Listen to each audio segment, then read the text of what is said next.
In today's video, I'm going to teach you how to send your broadcast in NewsletterKit. A broadcast is simply a one-time newsletter that goes out to a specific group of subscribers at a specific time. Think of it as a single email campaign, like a product announcement, a weekly update, or a special promotion, rather than an ongoing sequence. In this walkthrough, I'll take you from the very beginning, all the way to pressing send, so you know exactly what to expect on each screen. First, from your NewsletterKit dashboard, look toward the top navigation bar and find the option labeled Send.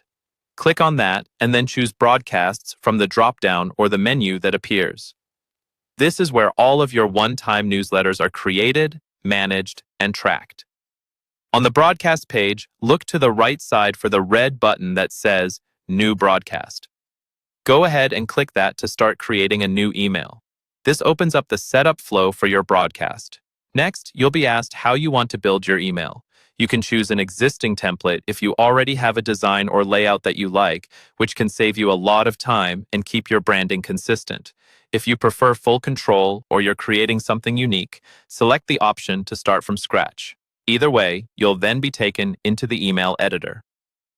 Inside the email editor, start at the very top by entering your subject line. This is what your subscribers will see in their inbox, so make it clear, specific, and aligned with the value of the email.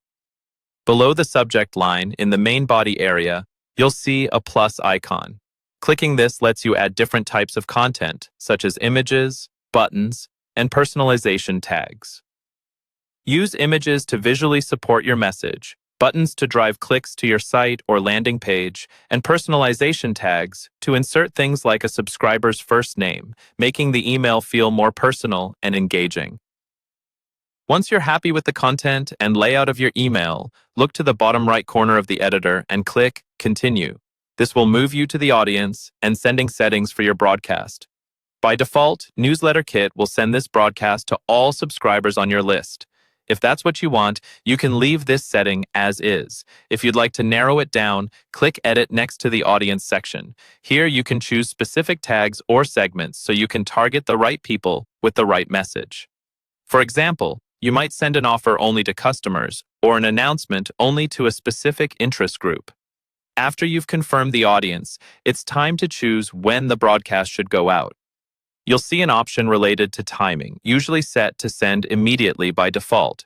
If you want to send it right away, you don't need to change anything. If you'd prefer to schedule it for later, click the pencil icon next to the timing option. This opens a date and time picker where you can choose exactly when the email should be delivered. Scheduling is helpful if you want to send at the best time for your audience's time zone, or if you're planning around a launch or event. With your content, audience, and timing all set, click Continue again. You'll be taken to a final confirmation step. Here you can quickly review your subject line, audience selection, and scheduled time. When everything looks correct, click Send Broadcast if you're sending immediately, or Schedule Broadcast if you set it for a future time.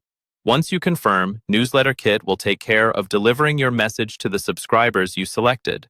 And that's the full process for sending a broadcast in NewsletterKit, from navigating to the broadcast page, all the way through writing, targeting, scheduling, and confirming your send.